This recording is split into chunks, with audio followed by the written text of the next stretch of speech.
Rašymas dažnai susiaurinamas formalizuojant iki gramatikos, stilistikos arba aiškiai rodant, kad rašytinio žodžio meistrystė tai nepasiekiamos aukštumos ir ne kiekvieno nosiai.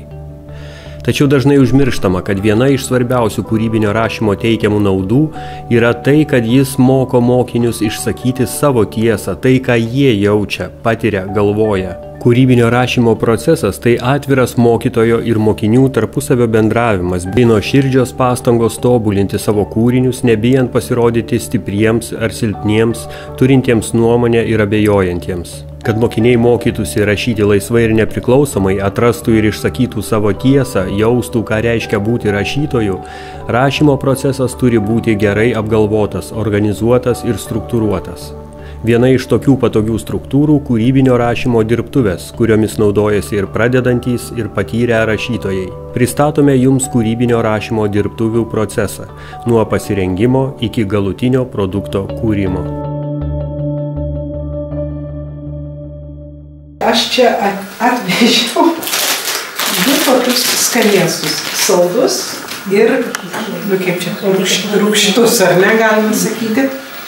Ir dabar aš paleisiu tos vaišes po stalo ir aš norėčiau, kad jūs negalvodamas spontaniškai įsirinktumėt.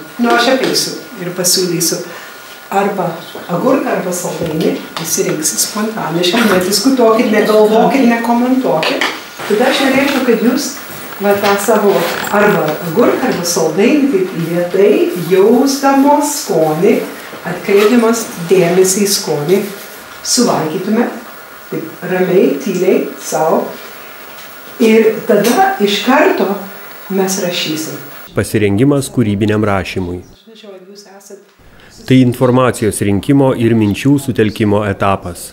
Jei leidžiama rinktis temą, tai visos jos apsvarstomos ir įvertinamos.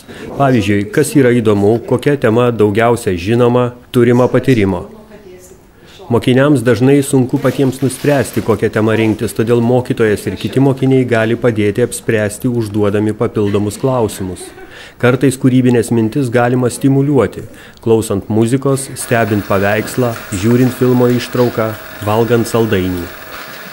Dabar galime rašyti. Juodraščio rašymas.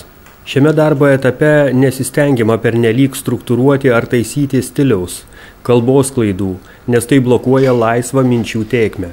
Paprasčiausias patarimas būtų toks, kas glūdi galvoje, tas išguldoma ant popieriaus arba iš galvos per ranką į popierių. Jei tai daroma pirmą kartą, drauge su mokiniais rašo ir mokytojas, savo asmeniniu pavyzdžiu modeliuodamas veiklą ir parodydamas, kad tai yra svarbu. Patyrę mokytojai šiuo patarimu naudojasi dažnai, rašo net tada, kai klasė yra įpratusi prie kūrybinių dirbtuvių. Skaityti? Taip. Bet nesijuokit, jeigu šiandien sekasi. Suvalgiau ananasinį saldainį, labai saldu burnoje. Prisimenu, jog buvo laikas, kai tokių saldainių ne visada buvo parduotuvėje, o aš juos labai mėgau. Draugai visada parveždavo iš Kauno ir parveždavo ne kelius šimtus gramų, o 2-3 kilogramus. Man jų užtekdavo neilgam. Lupdavau popierėlius vieną po kito ir kaip man širdis neapsaudavo. O draugės jau nebėra, aš jos labai pasiilgstu, dažnai pagalvoju ir prisimenu laiką praleistą su ja. Reakcija. Baigus rašyti, ateina laikas pasidalijimui savo juodraščiais su kitais. Tai galima daryti keliais būdais. Mokytojas gali pats nuspręsti, kas ir su kuo dalysis rašiniais, ar leisti mokiniams pasirinkti porą. Mokiniai savo rašinius gali skaityti vieni kitiems balsu arba apsikeisti jais ir skaityti tyliai. Perskaičius ateina laikas reakcijai, pasidalymui tuo, Ir dabar nelaikų dainų. Čia žiedinė kompozicija. Nu kaip jums atrodo? Eikit jau. Atrodo gražu ir atrodo, jeigu lieptų parašyti, neparašytų. O taip kažkaip tai, jeigu lieptų, kas bet ir Vitalijai, ir Vaivai, man atrodo, jeigu lieptų parašyti tą temą, tai būtų daug sudėtingiau. O dabar kažkaip tai tos mintis tokios ekspromtu viskas gavosi. Kaip mes prašom mokinius rašyti. Mes taip ateina, ta užduotis ateina čia, iš galvos. Kažkaip intelektualiai, racionaliai sugalvojam temą ir dabar rašykite. O mokiniai, ar jie noriai rašo, ar jie kankinasi? Kankinasi. Aš nesakau, kad jūs turite nešti stiklainius agurkų į klases, bet reikia kitaip mąstyti apie rašymą ir rašymų užduotis, kad tas rašymas ir mąstymas ateina va iš čia, ne iš čia, o iš čia. Ateina per patirtį, per emocijos, per intuiciją ir tas pats, ar mes rašom, ar jie rašo akademinius rašinius, arba rašo literatūros analizę, ar kūrybiškai rašo. Va tas suvokimas mūsų ateina per jūsų pasaulio suvokimą. Susitarkime, kad nebekalbėsime. Dabar jau tiesiog valgote, ragaujate, jaučiate.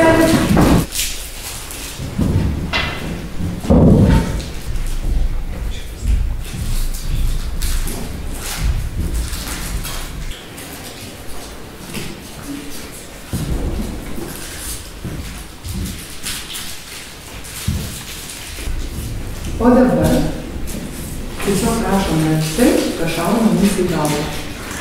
Negalvojame apie jokias klaidas. Negalvojame apie labai gražius sakinius. Tiesiog galvokime arba rašykime tai, ką mes prisimename. Kokios, sakykime, mums asociacijos kyla. Galbūt mes prisimename kokį tai ankstyvą pavasarį, galbūt mes prisimename kažkokį nutikimą. Rašom. 15 minučių turime šitam darbui, kadangi Evaldas rašyti nelabai moka, tai jisai mums dabar nupieš. Spalvų tau duoti, Evaldai, tai sėkmės darbe.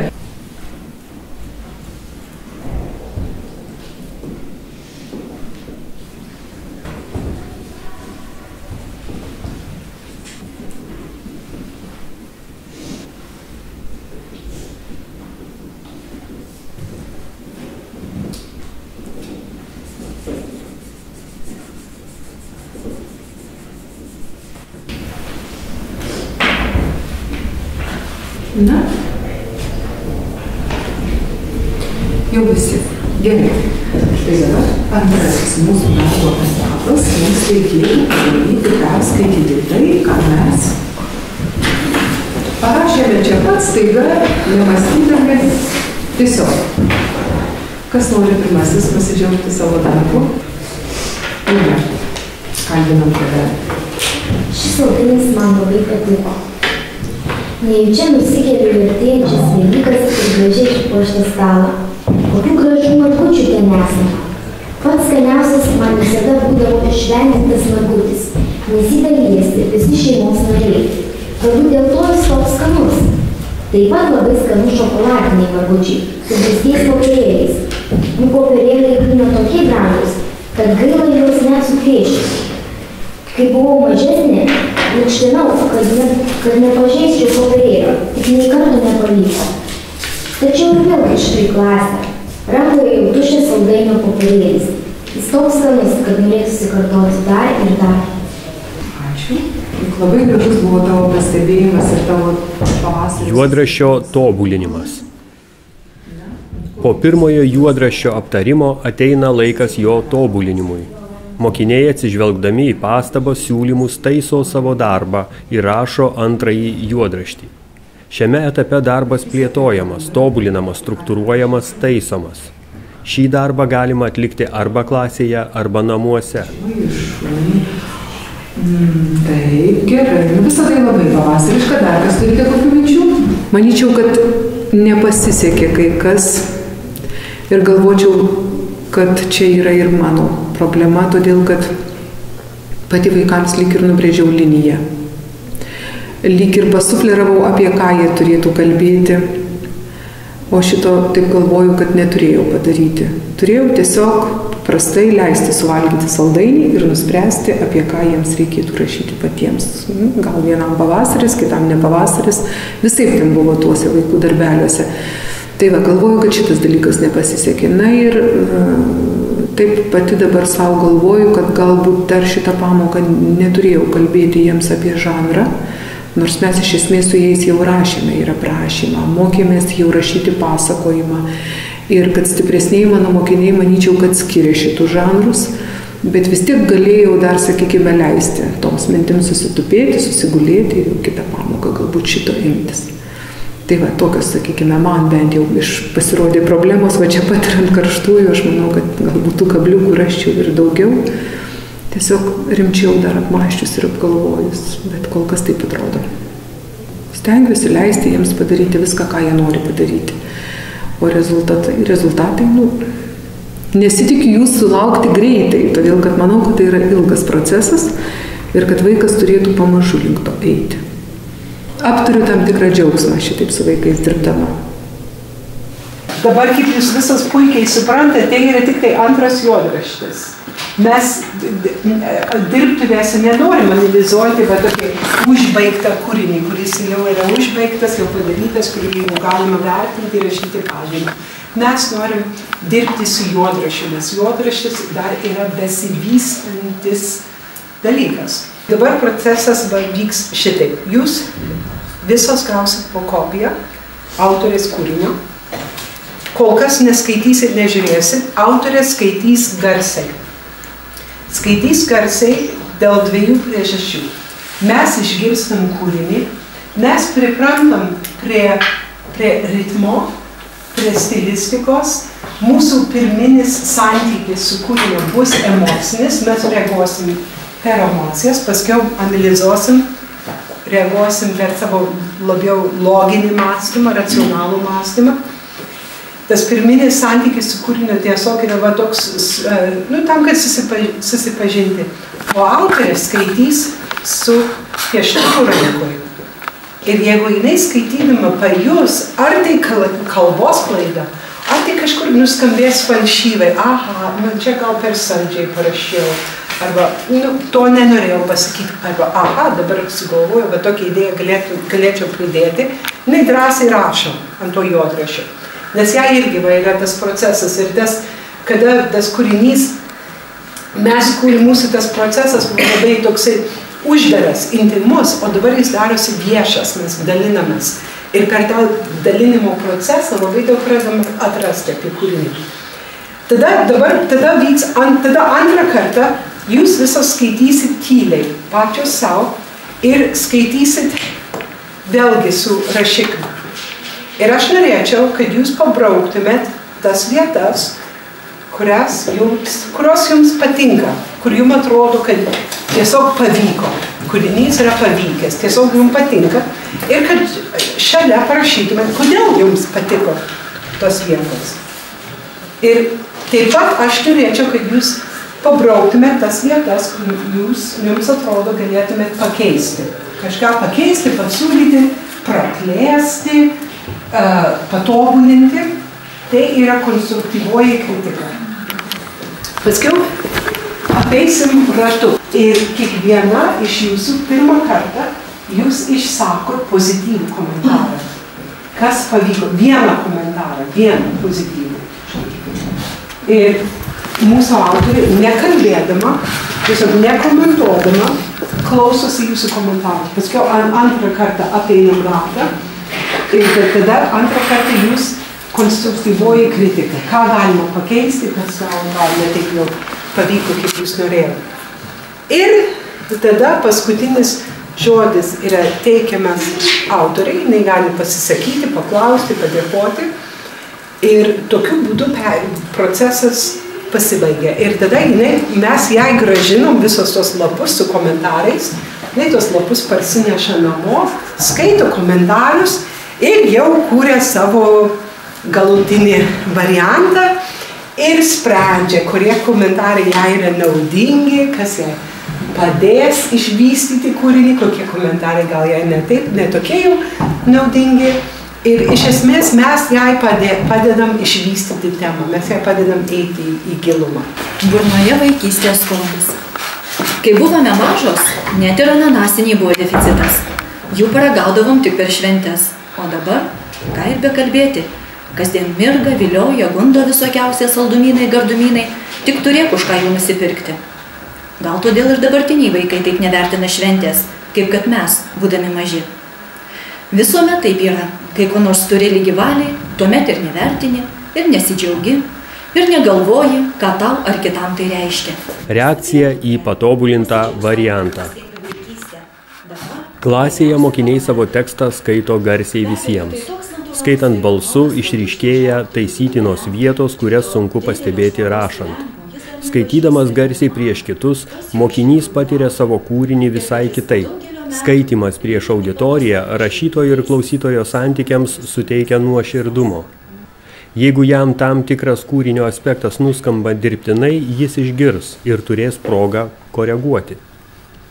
Kol mokinys skaito tekstą, kiti atidžiai klausosi ir taip pat raštu pasižymi savo pastabas. Po to, kai mokinys baigia balsiai skaityti tekstą, kūrybinių dirbtuvių dalyviai būna pasirengę reaguoti, iškeliant stipriasias ir tobulintinas kūrinio puses. Man pirmiausia, tai labai patys tie pirmieji žodžiai, vaikystės skonis. Nepaprastai gražu. Labai į tą gražų visą nostalgišką vaizdelį įterpiamas tas pokalbis su dukrele. Man tai buvo labai gražiai pateikta ta filosofiška mintis, kad žmogus nemoka džiaugtis tuo, ką jis turi dabar ir kad mes visi save projektuojam į ateitį. Mane sužavėjo jausmingumas ir paprastumas pasakojimo. Ir tas pasakymas, kad burnoje vaikystės skonis, tai tiesiog labai stipru, man atrodo, ir kiekvienas mes tą skonį jaučiame. Aš prie formos. Tada man labai patiko turtingas žodynas.